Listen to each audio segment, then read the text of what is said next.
আমার যুবক তুমি নষ্ট হইও না, আমার নওজোয়ান তুমি নষ্ট হইও না। আমি এইমাত্র বলছি, আজকে আমাদের পূর্বপুরুষ আলহামদুলিল্লাহ, আমাদের দাদারা বাবারা, আমাদের জেনারেশন, আমরা যারা 40-45 বছরের বয়সী, আমাদের পূর্বপুরুষ দাদা বাবা আকসারি দিনদার ছিল, 3 পুরুষ দিনদার ছিল। আজকে তোমরা যারা 18-20-25 বছর বয়সে তোমরা একটা ওয়াক্ত নামাজ পড়ো না, সারা দিন সারা রাত মোবাইল, নারী, ছবি, অশ্লীল দৃশ্য, উলঙ্গ নাচ গান নিয়ে ব্যস্ত আছো, তোমাদের হাতেও একটা জেনারেশন আসবে। আল্লাহ চাহে তো ইনশাআল্লাহ তোমরাও বিয়ে করবা, আল্লাহ দিলে তোমাদেরও বাচ্চা সন্তান হবে। সেদিন তোমরা বুঝবা তোমাদের এই অব্যাহত গুনাহ, অসভ্যতার, অস্থিরতার খেসারত তোমাদেরকেই দিতে হবে। আমি একটা উদাহরণ বলি, শুনেন কামাল ভাই। আমাদের কুমিল্লার, আপনি তো চিনবেনই, মুরাদনগর মাদ্রাসার যিনি মুহতামিম শেখুল হাদিস আল্লামা মুফতি আমজাদ হুসাইন সাহেব, বাংলাদেশের একজন অন্যতম আলেম ওয়ায়েস, উনি নিজে বলছে, এক ভদ্রলোক, ওনার ঘনিষ্ঠ, ওনার মেয়েটা আরেকটা ছেলের সাথে ভাগ্যা গেছে। ভাগ্যা যাওয়ার পরে মেয়েটার তালাশে উনি বহু তালাশ কইরা মোটামুটি সন্ধান পাইয়া আনতে পারে নাই, থানায় মামলা করছে। কসম আল্লাহর, উনি নিজে বলছে, ওই মেয়েটা মেয়ের বাবার কাছে চিঠি লিখছে, এটা চিঠি পাঠাইছে। চিঠির মধ্যে মেয়ে স্পষ্ট লিখছে, আপনারা দুইজন যে কাজটা করেছিলেন অবিকল আমি তো তাই করলাম, এখন আমার বেলায় পুলিশ পাঠালেন কেন? আমার বেলায় থানায় মামলা কেন? আপনারা বাপ মা অত ভাগ্য গিয়েই বিয়ে করছেন, এখন আমার বেলায় থানায় পুলিশ পাঠালেন কেন, মামলা দিলেন কেন? ওই বাবা অঝরে কাঁদছে যে হ্যাঁ, আমার সন্তান আমার বেইজ্জতি আমারে শোধ দিয়া দিল, আমার পাপ আমারে বুঝায় দিল, ফিরায় দিল আমার সন্তান। এই জন্য প্রিয় সন্তান, মনে রাখো, কোরআনুল কারীমের মধ্যে আছে, আল্লাহ তাআলা বলেন, কালিলাম মা তাশকুরুন, শুকর আদায় করে কম। কালিল, কালিলাম মা তাযাক্কারুন। কোরআনুল কারীমে আল্লাহ বলেন, আমি আল্লাহর কথা থেকে উপদেশ গ্রহণ করে কম। ওয়া কালিলুম মিন ইবাদিয়াশ শাকুর। আল্লাহ তাআলা বলেন, আমার কৃতজ্ঞ শুকরকারী বান্দা হয় কম।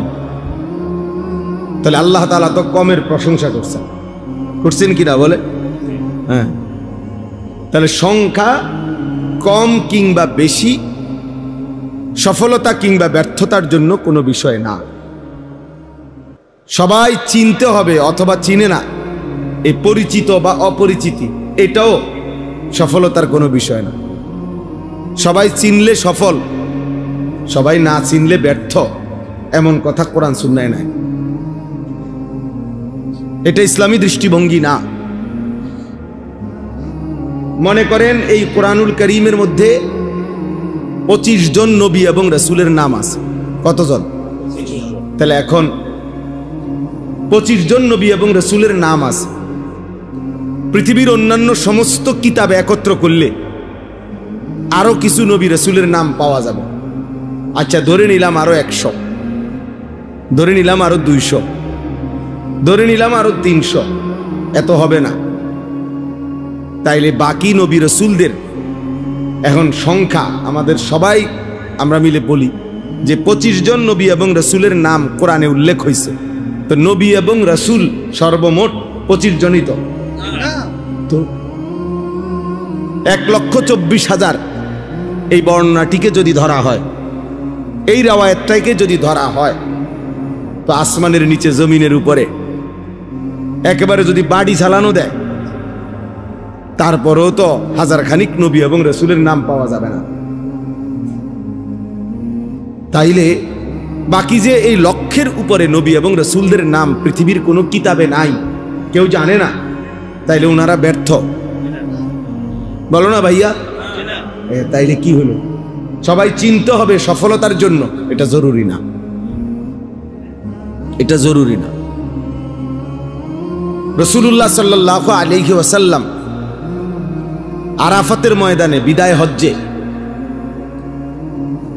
তিনি যখন ভাষণ দিছেন, খুতবা দিছেন, তখন ১৬ লক্ষ সাহাবী নবীজির সামনে ছিল হজ্জের ময়দানে। ১৬ লাখ সাহাবী মানে ১,২৫,০০০। তাহলে আরো কিছু কম বেশ হইতে পারে। এখন গোটা পৃথিবীর কোন কিতাবে এই ১৬ লক্ষ সাহাবীর নাম আসেনি, নাই। ৩১৩ জন বদরি সাহাবীর নাম, বদরের যুদ্ধের অংশগ্রহণকারী, উনাদের নাম একসাথে পাওয়া যায়।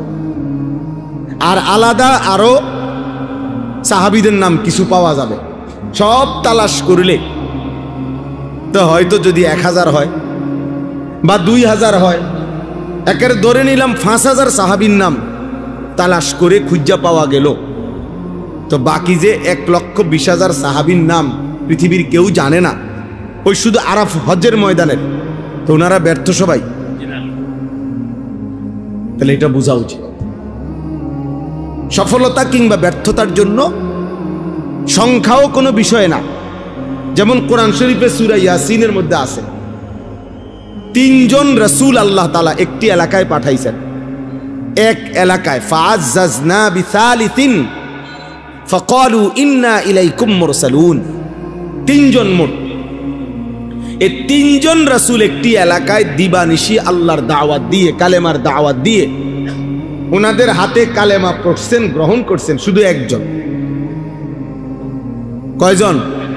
একজন মাত্র, একজন। ওয়াজা মিন আকসাল মাদিনাতে রাজুলুন, সির্ফ একজন, একজন মাত্র ব্যক্তি কালেমা পড়ছে ৩ জনের দাওয়াতে, ৩ জন রাসূলের দাওয়াতে। তাইলে ইনারা এই ৩ জনের দাওয়াত মাত্র একজন গ্রহণ করলো, তাহলে ওনারা ব্যর্থ?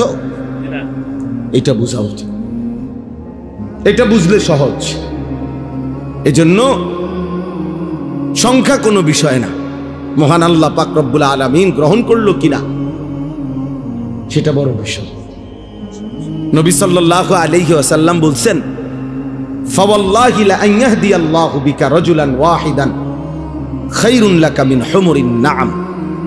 আল্লাহর কসম, নবীজি বলছেন আল্লাহর কসম, তোমার দ্বারা যদি একজন ব্যক্তি হেদায়েত পায়, আল্লাহর পথ পায়, আখিরাতের সন্ধান পায়, নবীজি বলছেন তাহলে এটাই গোটা আরবের সমস্ত দামি ওট তোমারে হাদিয়া দেওয়ার চাইতে কোটি গুণে উত্তম। কয়জন ভাইয়া? একজন। রাজুলান ওয়াহিদান, একজন ব্যক্তি, একজন। একজনের ফিকিরে, এক আল্লাহর বান্দার বদলানোর ফিকিরে আল্লাহর কথা বলা দরকার। আমাদের যেখানে এখানে যারা উঠতি বয়সের কোন ইমাম সাহেব আছেন, আপনাদের জন্য এটা সবক। আপনারা যদি এটা ভাবতেন, বুঝেন, ইনশাআল্লাহ উম্মতের আরো ফায়দা হবে।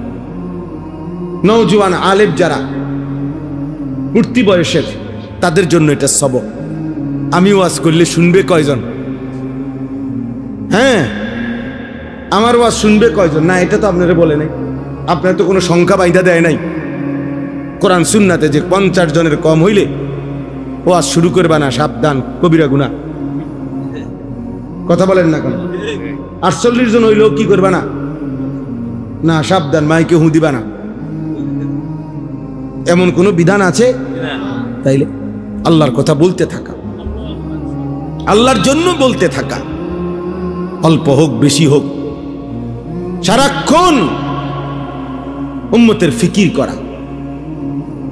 আমাদের দাওয়াত ও তাবলীগের বিশ্ববিখ্যাত মুরব্বী হযরত মাওলানা আহমদ লাট সাহেব দামাত বারাকাতুহুমুল আলিয়া, তিনি বলছেন রাসূলুল্লাহ সাল্লাল্লাহু আলাইহি ওয়াসাল্লাম এবং সাহাবায়ে কেরামের প্রত্যেকের দিলের মধ্যে এই ফিকির ছিল কিভাবে আল্লাহ পাকের এক এক বান্দা জাহান্নাম থেকে মুক্তি পাবে,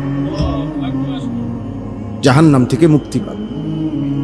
দোস্ত, এটা ছিল নবীজির ফিকির, এটা ছিল সাহাবায়ে কেরামের ফিকির। একজন আল্লাহর বান্দা কিভাবে বেঁচে যাবে। নবী সাল্লাল্লাহু আলাইহি ওয়াসাল্লাম বলছেন, ওয়া আনা আখিযুন বিহুজাজিকুম। এটা আমি বুঝাইতে হবে, এটার তরজমা। তরজমা বুঝাইবার জন্য এইভাবে বুঝাই। আমি যদি আমার এই দোস্ত আবু হানিফ ভাই ও আমরা সাথী, ব্রাহ্মণবাড়িয়া দারুল আরকাম মাদ্রাসা আমরা একসাথে পড়ছি, অনেক মহব্বতের দোস্ত আমার। তো আমি দেখতেছি যে এখানে আগুনের মধ্যে সে নিজে ঝাঁপ দিতে চাচ্ছে, পড়তে চাচ্ছে। তো আমি তার হাত ধরে বললাম, দোস্ত ওইটা আগুন, তুমি যাইও না, তুমি জ্বলে যাইবা। সে আমার ইচ্ছা করলে উনি আমার হাত ধরে রাখলে ছেড়ে দিতে পারে, ছাড় বেটা, আমি যাবই, তোর কি, ঠিক আছে হতে পারে। এবার আমি কাঁধে ধরলাম, কাঁধে হাত দিয়ে বললাম, দোস্ত না, তুমি ওই আগুনে যাইও না, তুমি জ্বলে যাইবা, তুমি ক্ষতিগ্রস্ত হবা, আমি বন্ধু তোমারে যাইতে দেব না। এবারও ইচ্ছা করিলে কাঁধের হাত সে ছাড়াই দিতে পারে, কাঁধের থেকে হাত নামাই দিতে পারে, সর বেটা, আমি যাবই। আচ্ছা, এইবার যদি আমি এইভাবে কোমরে জড়াইয়া ধরি, কোমরে, যে না দোস্ত আমি তোরে যাইতে দেব না, ওই আগুনে পড়তে দেব না, তাইলে ছেলেরা বাবা তোমরা শোনো, তাইলে নিয়ম কি? হাতের বাঁধন ছেড়ে দেওয়া যায়, কাঁধের থেকে হাত ফেলে দেওয়া যায়, কিন্তু কোমরে যদি কেউ জড়াইয়া ধরে, এখান থেকে ছুটে যাওয়া কঠিন কিনা? কথা বলেন না, অনেক কঠিন। খোদার কসম নবী বলছে, ওয়া আনা আখিযুন বিহুজাজিকুম, উম্মত আমি চেয়েছি আমার একটা একটা উম্মতকে এভাবে কোমরে জড়াইয়া ধরে জাহান্নামের আগুন থেকে বাঁচাই, আমি এটা চেয়েছি। আমার এক এক উম্মত তবুও যেন জাহান্নাম থেকে বেঁচে যায়, জাহান্নাম থেকে বেঁচে। এজন্য নবী সাল্লাল্লাহু আলাইহি সাল্লাম দুয়ারে দুয়ারে ঘুরছেন, দাঁড়ে দাঁড়ে ঘুরছেন, কালেমার ফেরি করছেন, কালেমার ফেরি করছেন, কখনো উপরে কখনো নিচে, কখনো হাটে ঘাটে মাঠে বাজারে মেলায় তাবুতে তাবুতে, প্রত্যেক অবস্থায় পাথর মারছে তবুও কালেমার দাওয়াত দিছে, ধাক্কা দিছে তবুও নবী সাল্লাল্লাহু আলাইহি সাল্লাম কালেমার দাওয়াত দিছে। আবু জেহেল উটের পচা নারী বুড়ি পিঠের উপরে চাপায় দিছে তবুও কালেমার দাওয়াত দিছে। তায়েফের পাথরের আঘাতে সারা দেহ রক্তে রঞ্জিত করে দিছে, এই রক্ত মাখা দেহ নিয়েও হাত তুলে উম্মতের জন্য বদদুয়া করে নাই, বলছে আয় মাওলা মাফ করে দেন। ওরা বুঝে নাই, ওরা বুঝে নাই, ওরা আমারে চেনে নাই। আল্লাহুম্মা গফির লিকওমি ফাইন্নাহুম লা ইয়ালামুন, আল্লাহ আমার জাতিকে মাফ করে দেন। ওরা বুঝে নাই, ওরা চিনে নাই, ওরা চিনতে পারে নাই। এইভাবে দোস্ত ছেলেরা বাবারা, নবী সাল্লাল্লাহু আলাইহি ওয়াসাল্লাম চেষ্টা করছেন। তারিখে ইবনে খাল্লিকানের মধ্যে আছে, আরবি কিতাব, নবী সাল্লাল্লাহু আলাইহি ওয়াসাল্লাম আবু জেহেলের কাছে 4000 বার কালেমার দাওয়াত দিছে, 4000, 4000 বার শুধু আবু জেহেলকে কালেমার দাওয়াত দিছে। এক ফিকির ছিল, কিভাবে আমার একটা উম্মত বাইচা যাবে, কিভাবে আমার একটা উম্মত জাহান্নাম থেকে বাঁচবে, আল্লাহকে পেয়ে যাবে। একজনের ফিকির করছে, 10 জনের ফিকিরও করছে, কখনো একজনের কাছে, কখনো 10 জনের কাছে, আবার কখনো 1.25 লক্ষ সাহাবীর সামনেও নবীজি কথা বলছে, কথা বলছেন। কবি আরশ पर कभी फरश पर, कभी उनके दर कभी दर बदर, गमे आशिकी तेरा शुक्रिया मैं कहां कहां से गुजर गया, कभी हो रास्तों में तन्हा कभी हो गुरूदे सहरा, मैं जुनू का हम सफर हो मेरा कोई घर नहीं है। रसूलुल्लाह सल्लल्लाहु अलैहि वसल्लम যেন বলতেন এটা, মেরা কোই ঘর নেই হ্যাঁ, আমার কোনো ঘর নাই, উম্মতের দুয়ারই আমার ঘর, উম্মতের দুয়ারই আমার ঘর। কবি হো রাস্তু মে তনহা, কখনো রাস্তায় আমি একাকী ঘুরছি, আল্লাহর কথা ফেরি করছি, কখনো শূন্য মরুভূমিতে একাই হাঁটছি, উম্মতের জন্যই চোখের পানি ফেলছি, চোখের পানি ফেলছি।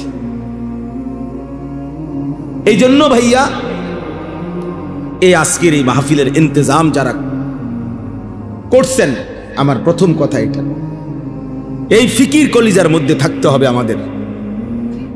মুসলমানের এই নওজোয়ান, এরা নামাজ পড়বে শতভাগ কোন দিন?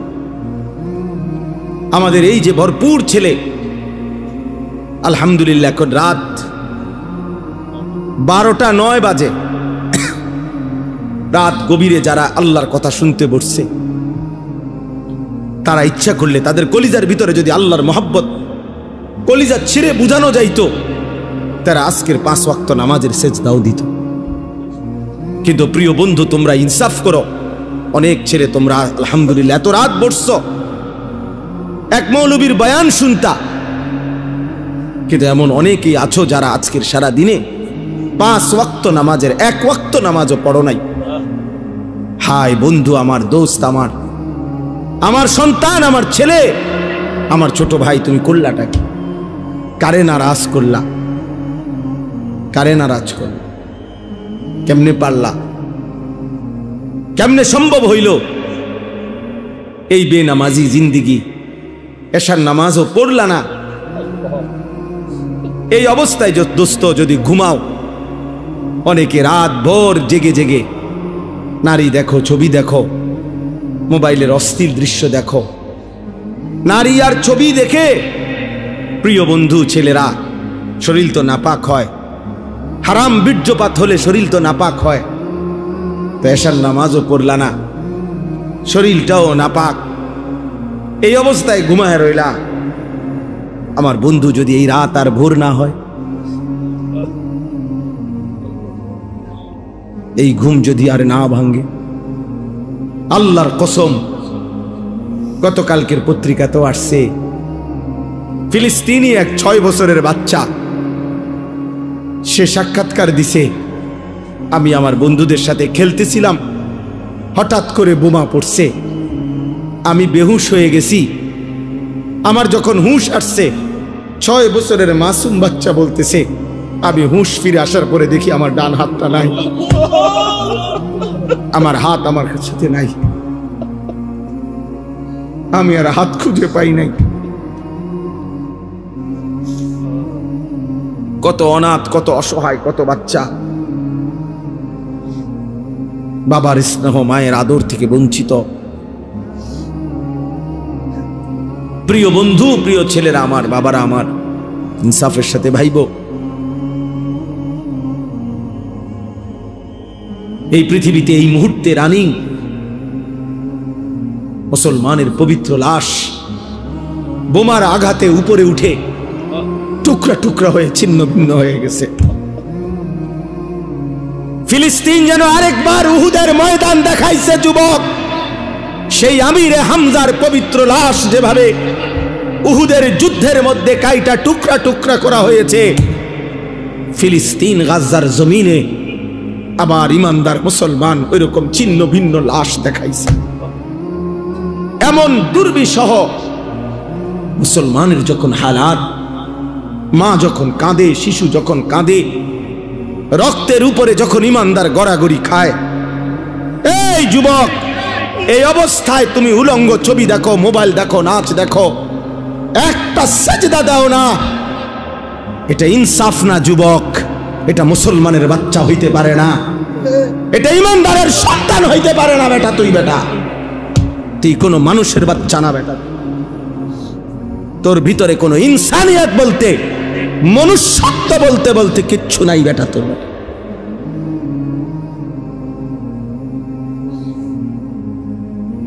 ওই জানোয়ার তোর চাইতে ভালো বেটা। তুমি মুমিনের রক্ত দেখো নাই? তুমি মজলুমের আহাজারি শোনো না? ওমা লাকুম লা তুকাতিলুনা ফি সাবিলিল্লাহ ওয়াল মুস্তাদাফিনা মিনার রিজালি ওয়ান নিসাই ওয়াল বিলদান আল্লাযীনা ইয়াকুলুনা রাব্বানা আখরিজনা মিন হাযিহিল ক্বরিয়াতিয যালিমি আহলুহা। আল্লাহ বলে, তোমাদের কি হলো? তোমরা কেন আল্লাহর রাস্তায় জীবন দিচ্ছ না, জিহাদ করছো না? অথচ দুর্বল পুরুষ, শিশু, বৃদ্ধা, নারী, বাচ্চা চিৎকার করে বলছে আর আল্লাহকে ডাকছে, মাওলা জালেমের এই জমিন থেকে আমাদেরকে রক্ষা করো মাওলা। ফিলিস্তিনি মা আহাজারি করছে, বোন আহাজারি করছে, ছেলে আহাজারি করছে, 6 বছরের মাসুম বাচ্চাও কাঁদতেছে। কোনো কান্না, কোনো চোখের পানি, কোনো রক্ত, শহীদের কোনো লাশ, তোমাদের যাদের কলিজার মধ্যে একটু বিবেক নাড়াইল না, তোমরা কেমন মানুষ বলো ভাই? ইনসাফ করো, ইনসাফ করো, রহম করো দোস্ত, রহম করো। ছেলেরা বলো মিয়া, ইনসাফ করো তোমরা, আমার কথায় রাগ হইও না, ইনসাফ করো। মুসলমানের সন্তান এমন হওয়ার কথা ছিল না,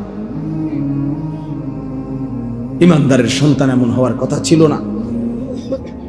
একজন মুসলমান, যার বাবা মুসলমান, মা মুসলমান, যার বংশ মুসলমান, যার রক্তে ইসলাম,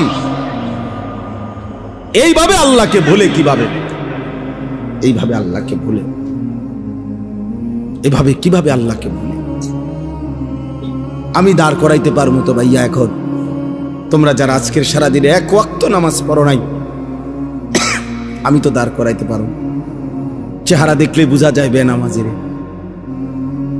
মুসলমানের সন্তান, বাপ, কার মতো চুল রাখলা বাবা? যে বেঈমান তোমার মা আর বোনের উপরে জুলুম করছে, যে বেঈমান তোমার ইমানদার ভাইয়ের রক্তে জমিন ভাসায় দিছে, তুমি তার মতো সাজলা? ছি ছি ছি। মুসলমান এত নির্লজ্জ হয় কেমন? ইমানদার এত আত্মমর্যাদাহীন হয় কিভাবে? মনে রাখেন সবাই, এবার বলি, বিজয় ফিলিস্তিনেরই হবে। এই 1450 বছরের ইতিহাসে কখনোই কোনো কালে সম্মুখ যুদ্ধে, মুখোমুখি লড়াইয়ে চূড়ান্তভাবে কোনো বেঈমান কখনোই জিতে নাই, ইমানদার কখনোই হারে নাই।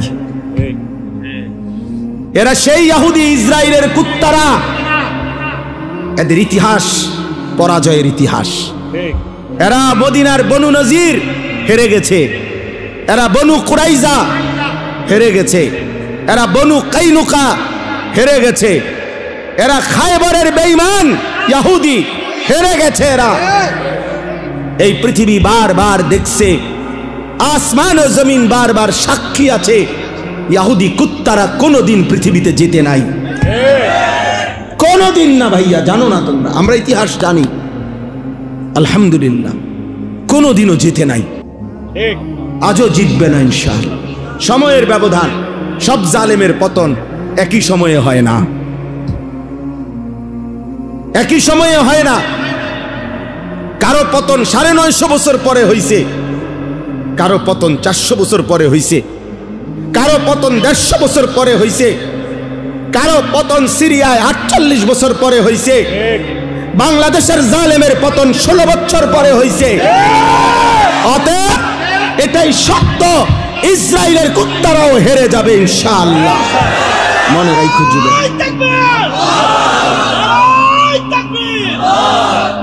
এতে কোনো সন্দেহ নাই, এতে কোনো সন্দেহ নাই। কিন্তু দেখার বিষয় হলো আল্লাহ তাআলা ঈমানের বিজয় দিবে, ঈমানের বিজয় দিবে। ফিলিস্তিন হারে নাই, মাটির নিচে হাজার হাজার মুজাহিদ অক্ষত আছে, মুজাহিদ জেগে আছে, ঈমানদার জেগে আছে। অতএব যুদ্ধের চূড়ান্ত ফয়সালা মুমিনের বিজয়, ফিলিস্তিনের বিজয়। কিন্তু দেখার বিষয় হলো আল্লাহর দ্বীনের জন্য তুমি কাজে লাগলা কিনা। বিজয় আল্লাহ করাবেনি, বিজয় হবেই হবে, কোনো সন্দেহ নাই ইনশাআল্লাহ। তো তুমি ইসলামের জন্য কাজে লাগলা কিনা? আমার যুবক, তুমি নষ্ট হইও না, আমার নওজোয়ান তুমি নষ্ট হইও না। আমি এইমাত্র বলছি, আজকে আমাদের পূর্বপুরুষ, আলহামদুলিল্লাহ, আমাদের দাদারা, বাবারা, আমাদের জেনারেশন, আমরা যারা 40-45 বছরের বয়সী আমাদের পূর্বপুরুষ দাদা বাবা আকসারি দিনদার ছিল, 3 পুরুষ দিনদার ছিল। আজকে তোমরা যারা 18, 20, 25 বছর বয়সে তোমরা একটা ওয়াক্ত নামাজ পড়ো না, সারা দিন সারা রাত মোবাইল, নারী, ছবি, অশ্লীল দৃশ্য, উলঙ্গ নাচ গান নিয়ে ব্যস্ত আছো, তোমাদের হাতেও একটা জেনারেশন আসবে। আল্লাহ চাহে তো ইনশাআল্লাহ তোমরাও বিয়ে করবা, আল্লাহ দিলে তোমাদেরও বাচ্চা সন্তান হবে। সেদিন তোমরা বুঝবা তোমাদের এই অব্যাহত গুনাহ, অসভ্যতার, অস্থিরতার খেসারত তোমাদেরকেই দিতে হবে। আমি একটা উদাহরণ বলি, শুনেন কামাল ভাই। আমাদের কুমিল্লার, আপনি তো চিনবেনই, মুরাদনগর মাদ্রাসার যিনি মুহতামিম শেখুল হাদিস আল্লামা মুফতি আমজাদ হোসাইন সাহেব, বাংলাদেশের একজন অন্যতম আলেম ওয়াইজ, উনি নিজে বলছে, এক ভদ্রলোক, ওনার ঘনিষ্ঠ, ওনার মেয়েটা আরেকটা ছেলের সাথে ভাগ্যা গেছে। ভাগ্যা যাওয়ার পরে মেয়েটার তালাশে উনি বহু তালাশ কইরা মোটামুটি সন্ধান পাইয়া আনতে পারে নাই, থানায় মামলা করছে। কসম আল্লাহর, উনি নিজে বলছে ওই মেয়েটা মেয়ের বাবার কাছে চিঠি লিখছে, এটা চিঠি পাঠাইছে। চিঠির মধ্যে মেয়ে স্পষ্ট লিখছে, আপনারা দুইজন যে কাজটা করেছিলেন অবিকল আমি তো তাই করলাম, এখন আমার বেলায় পুলিশ পাঠালেন কেন? আমার বেলায় থানায় মামলা কেন? আপনারা বাপ মা তো ভাগ্যা গিয়েই বিয়ে করছেন, এখন আমার বেলায় থানায় পুলিশ পাঠালেন কেন, মামলা দিলেন কেন? ওই বাবা অঝরে কাঁদছে যে হ্যাঁ, আমার সন্তান আমার বেইজ্জতি আমারে শোধ দিয়া দিল, আমার পাপ আমারে বুঝায় দিল, ফিরায় দিল আমার সন্তান।